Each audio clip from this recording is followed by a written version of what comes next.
ஆன்மீக அன்பர்கள் அனைவருக்கும் அன்பான வணக்கம். நாம் நம்மளுடைய சேனலில் ஆன்மீகம் சம்மந்தமான பல வீடியோ பதிவுகள் தாங்க பார்த்துக்கிட்டே இருக்கோம். அந்த வகையில் நாம் இன்றைக்கி என்ன பதிவு பார்க்க போகிறோம் அப்படின்னா, இப்போ பிறந்திருக்கக்கூடிய ஏப்ரல் மாதத்தில் தனுசு ராசிக்காரங்களுக்கு எந்த மாதிரியான பலன்கள் எல்லாம் கிடைக்க போகுதுன்னு தாங்க. இது கூடவே பார்த்தீங்கன்னா இந்த ஏப்ரல் மாதத்தோட கிரகநிலை கிரக மாற்றங்கள்லாம் எப்படி அமைஞ்சிருக்குன்னு பார்க்கலாங்க. இந்த தனுசு ராசிக்காரங்களை பொறுத்த வரைக்கும் வியாபாரம், தொழில், பொருளாதாரம், குடும்ப நிலை, ஆரோக்கியம், உத்தியோகம், மாணவர்கள் இப்படின்னு எல்லா வகையிலுமே இவங்களுக்கு இந்த ஏப்ரல் மாதம் எந்த மாதிரியான பலனெல்லாம் கிடைக்க போகுது அப்படின்னு தொடர்ந்து ஒன்று ஒன்றா பார்த்துட்டு வரலாங்க. முக்கியமாக இந்த மாதத்தோட விசேஷ நாட்கள் என்ன அப்படின்னு பார்க்கலாங்க. ஸோ வீடியோ ரொம்பவே இன்ட்ரெஸ்டாக இருக்க போகுது. ஸ்கிப் பண்ணாமல் முழுசாக பார்த்து பயன்பெறுங்க. இந்த ஏப்ரல் மாதத்தோட கிரக நிலவரம் அப்படின்னு பார்த்தீங்கன்னா, இந்த டைமில் குரு பகவான் ரிஷப ராசியில் சஞ்சாரம் பண்ணுறாருங்க. மிதுன ராசியில் செவ்வாய் பகவான் சஞ்சாரம் பண்ணுறாரு. கன்னி ராசியில் பார்த்தீங்கன்னா கேது பகவான் சஞ்சாரம் பண்ணுறாருங்க. மீன ராசியில் மற்ற கிரகங்களின் சேர்க்கையெல்லாம் இருக்குது. அதாவது பார்த்தீங்கன்னா மீன ராசியில் புதன், சுக்கிரன், சூரியன், சனி, ராகு ஆகிய கிரகங்களின் சேர்க்கை அமைந்திருக்குதுங்க. கிட்டத்தட்ட பார்த்தீங்கன்னா ஒரு 5 கிரகங்களின் சேர்க்கை இருக்குது. அப்போ இந்த மாதம் ஃபுல்லாகவே இந்த 5 கிரகங்களின் கூட்டு சேர்க்கை மூலமாக தாங்க நிறைய பலன்கள் கிடைக்க போகுது. இது கூடவே பார்த்தீங்கன்னா இந்த மாதத்தில் சந்திரன் தன்னுடைய பயணத்தை ரிஷப ராசியிலிருந்து தொடங்குறாருங்க. ரிஷப ராசியில் குருவோடு சேர்ந்திருக்க சந்திரன் கஜகேசரி யோகத்தை ஏற்படுத்துறாரு.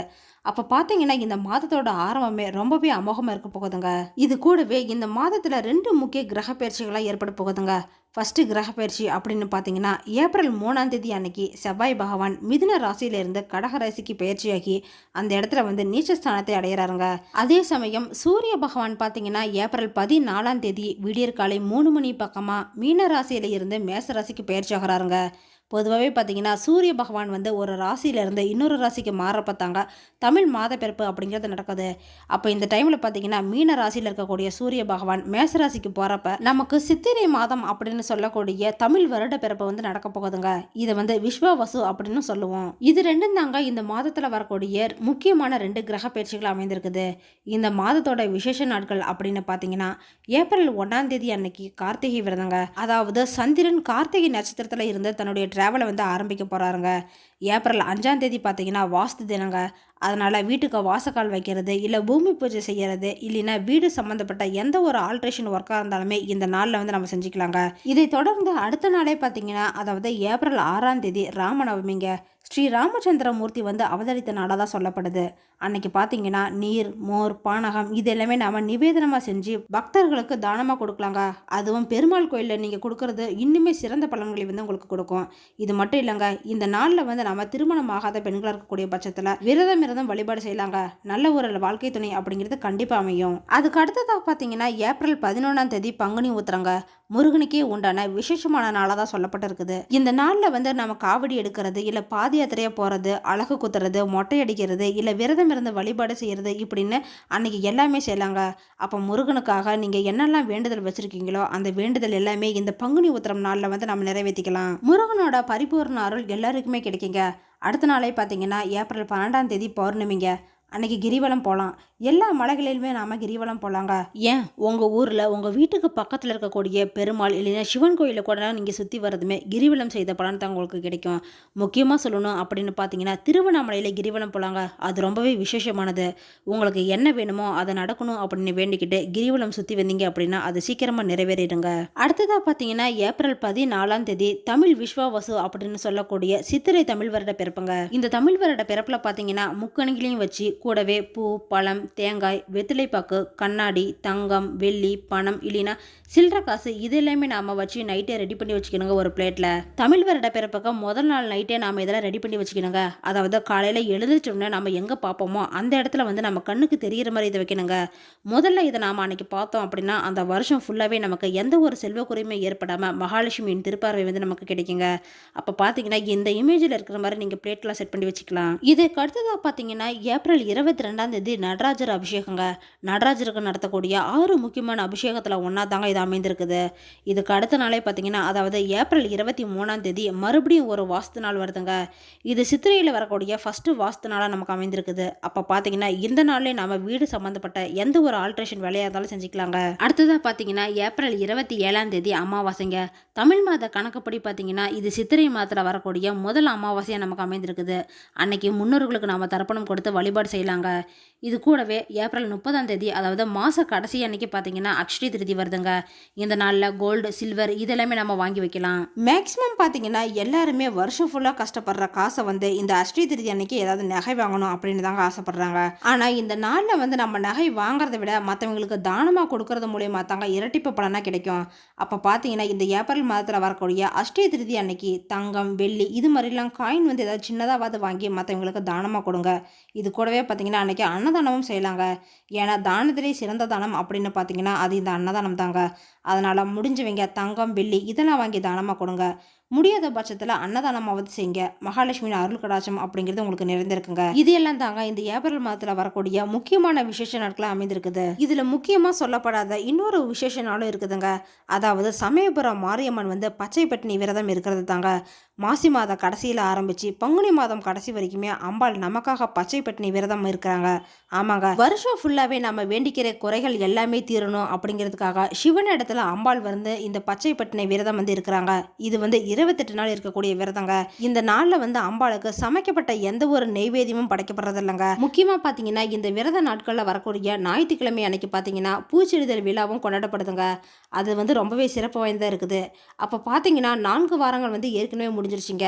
இப்போ கடைசியாக வரக்கூடியது தான் ஏப்ரல் 6ஆம் தேதி ஞாயிற்றுக்கிழமை வந்து வருது. அப்போ வாய்ப்பு இருக்கக்கூடியவங்க முடிஞ்சவங்க திருச்சியில் இருக்கக்கூடிய சமயபுரம் மாரியம்மனை போய் தரிசனம் செஞ்சுட்டு வாங்க, நல்லது நடக்கும். இது மாதிரியான கிரகநிலை கிரகமாட்டங்கள் மூலமாகவும் விசேஷ நாட்கள் பலனாகவும் பார்த்தீங்கன்னா இந்த தனுசு ராசிக்காரங்களுக்கு எந்த மாதிரியான பலனெல்லாம் கிடைக்க போகுது அப்படின்னு தொடர்ந்து பார்த்துட்டு வரலாங்க.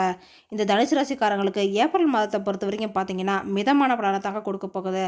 மாதத்தோட தொடக்கத்திலேயே ராகு, புதன், சுக்கிரன், சனி, சூரியன் ஆகிய 5 கிரகங்களுமே உங்களுக்கு 4ஆம் வீட்டில் தாங்க அமரப்போகுது.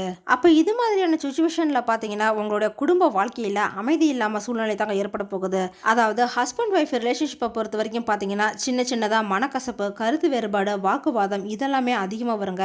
ஏற்கனவே நீங்கள் பேசாம விட்ட இந்த சண்டையெல்லாம் கூட இப்போ தாங்க விஸ்வரூபமாக எடுக்க போகுது.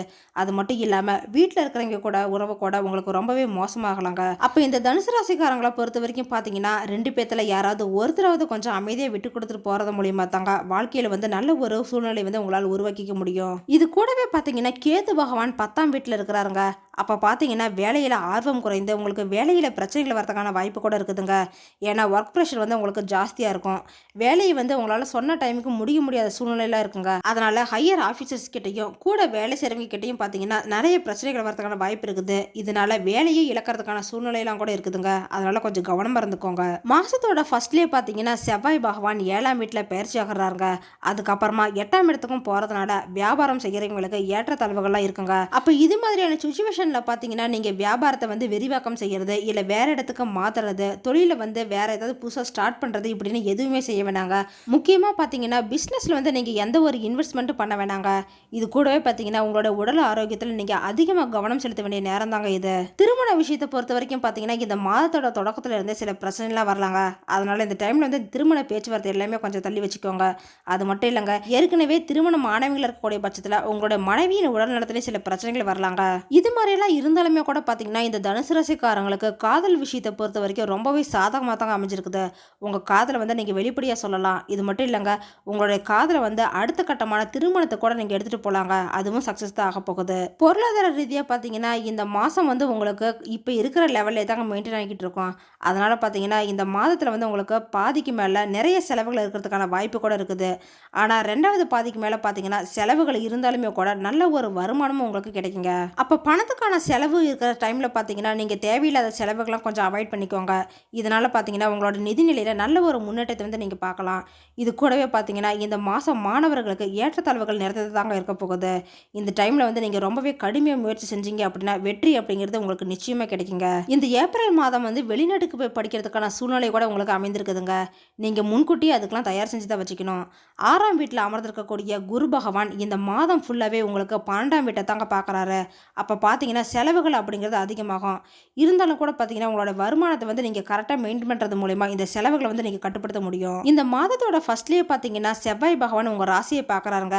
அப்போ பார்த்தீங்கன்னா கண்டிப்பாக உடல் ஆரோக்கியத்தில் வந்து பிரச்சனை அப்படிங்கிறது இருக்கும். நீங்கள் அசால்ட்டே எடுத்துக்காம உடனே போய் டாக்டர் போய் செக் பண்ணி பார்த்துக்கோங்க. இது மாதிரியான பலன்கள் தாங்க இந்த மாதம் வந்து இந்த தனுசு ராசிக்காரங்களுக்கு அமைந்திருக்குது.